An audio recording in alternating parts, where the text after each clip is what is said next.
Hi, I'm Dr. Patrick Mahaney. I'm the Chief Veterinary Advisor for the ElleVet Sciences Pets in Need project. And I have two really special guests today. Let's have you introduce yourselves. Okay, well, I feel like the most special guest today is probably Mary Richards.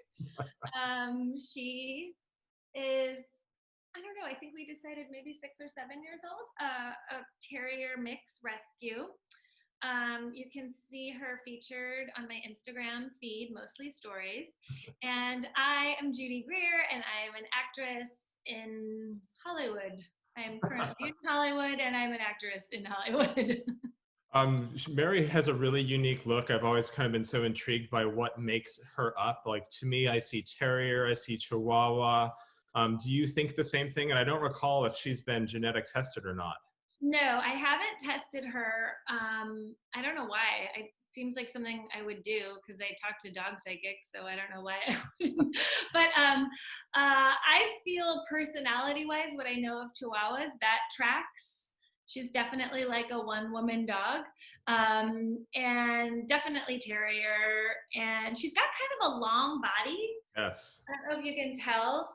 She has also a cow belly. So maybe there's something in there too that would be a little longer, like Dachshund or something. I don't know. I should get her tested. We could figure that out at some point. I mean, regardless, she's a very special dog. I think she's really cool. In the times that I've spent with her, she's really easy to be around. I remember you told me she might just kind of be careful with her initially, but she was really good every time we wanted to examine her. And like for blood draws, she's a champ.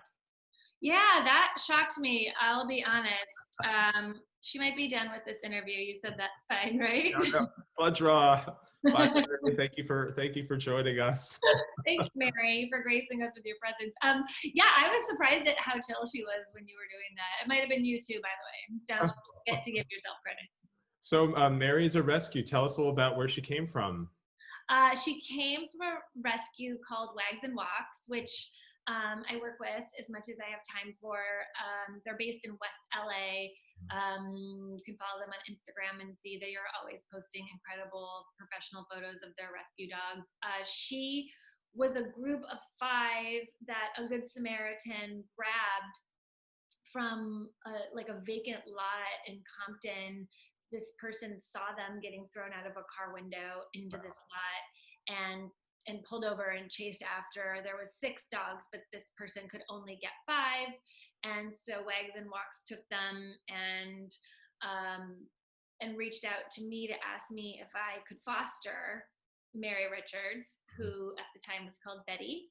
And as like, I mean, you saw her, like, how was I supposed to ever give her away? I had lost my dog about a year or two, I think it was a year before, and my dog was a giant American bulldog. I'd never had a small dog in my life. It wasn't really my thing. And then when I fostered her for those 2 weeks before the adoption event was supposed to happen, that I was supposed to bring her to, like, we really, I would say, to quote Twilight, a great American novel, imprinted on each other. And there was just no way. And I called my husband, he was working, and I was like crying. I'm like, the adoption event is tomorrow and I can't give her up. I can't. He's like, oh, fine. I'm like in the middle of a meeting. We can keep her. And when did you decide that her name was going to be something different beyond Betty? Well, I had fantasized if I got a small dog ever, it would have to be Mary Richards because my favorite TV show in the world is the Mary Tyler Moore Show. And so, I don't know, Betty was cute. She was a pretty cute Betty. I could have seen keeping that.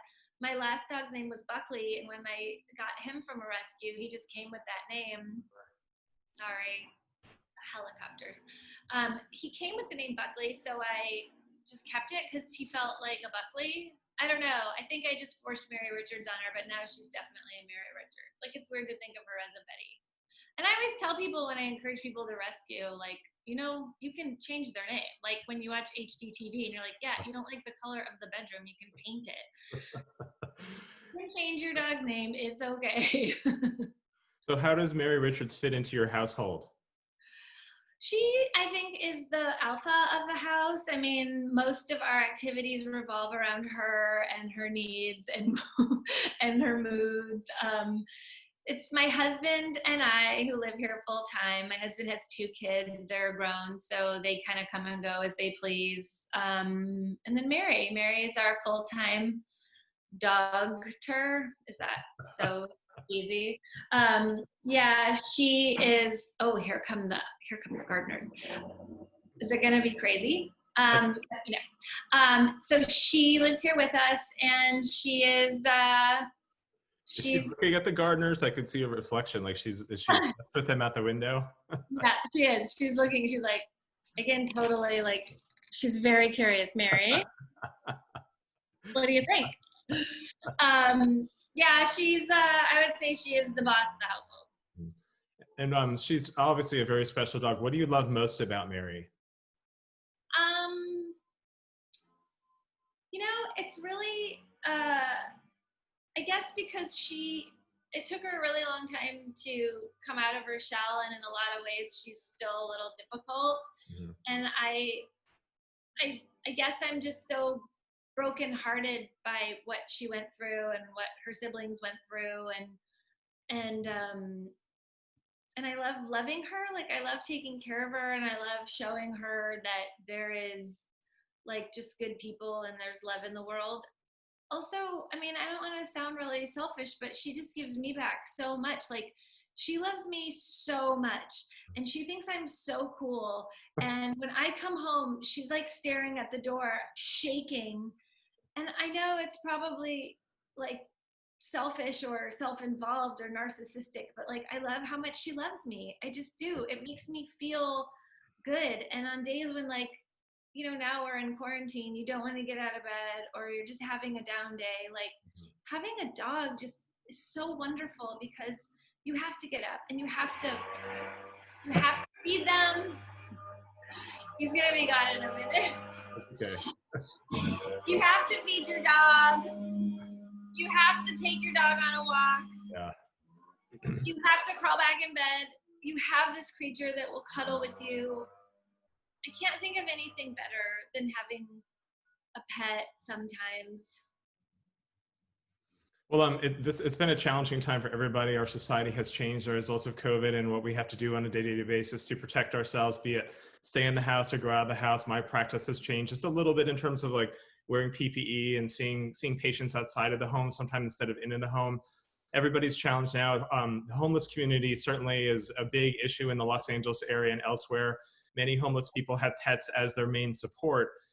Even for them, getting care is challenging at this point. So what we're trying to do as a team is to bring free veterinary care to them. What do you think of the project that we're doing between San Diego, LA, and San Francisco?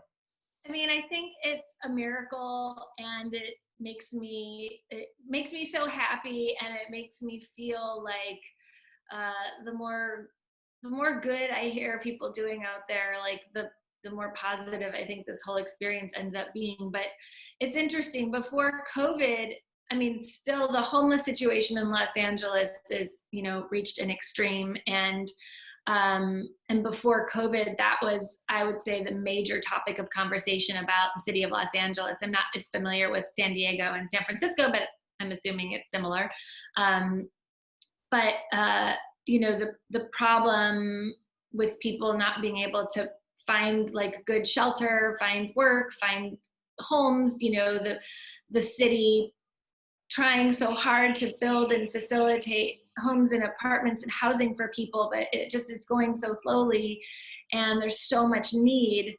And our city, where I live in the Hollywood area, has changed drastically in the last 2 years, with encampments and downtown especially. And we're all trying really hard to figure out how to help the homeless. And then when you add in this pandemic,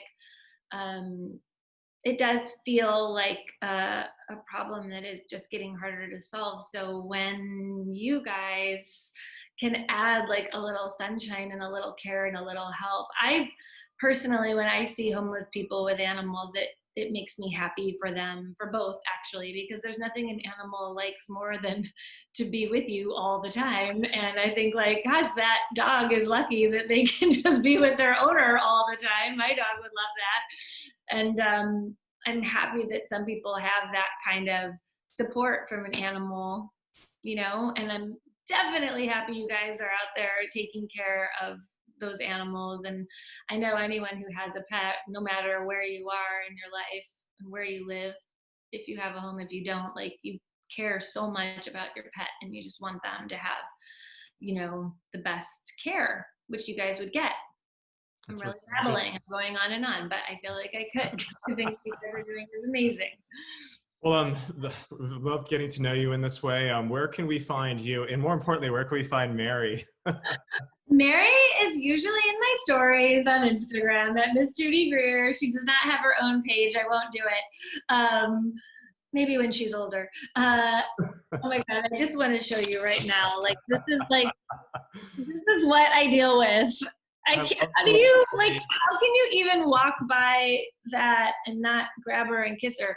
Anyway, you can find me usually on Archer on FXX. That's always happening. And let's see what's coming out soon. I had a movie premiere a couple weeks ago on demand. You can rent that, called Valley Girl. I think it was even playing at the drive-ins around LA, so that might still be a thing. It's really fun. It's a musical remake of the original Valley Girl.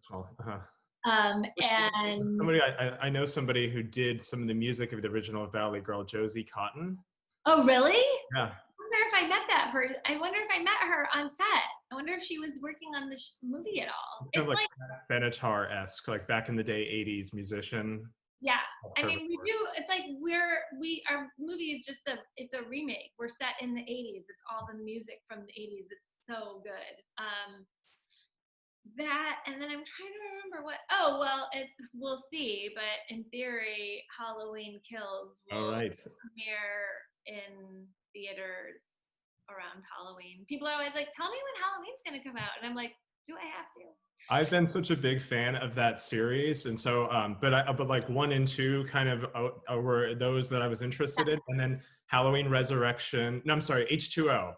H2O scared me so much. I was in vet school at University of Pennsylvania. I saw it in the theater. Like, couldn't sleep for 2 days. So I loved seeing you in the most recent. Though I thought it was a really excellent reboot, and I look forward to seeing the next 2 as well.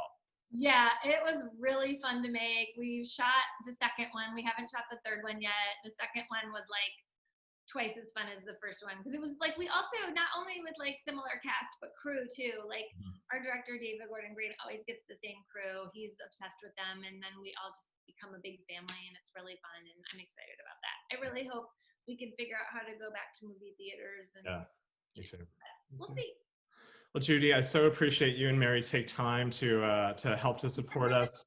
If you want to follow the Pets in Need project, you can go to ellevetSciences.com/petsinnneed. You can follow ElleVet Sciences social media. My social media is pretty easy, patrickmahaney.com. You are awesome. I appreciate you, and I look forward to seeing you and Mary in healthier times when we can like actually be in front of each other.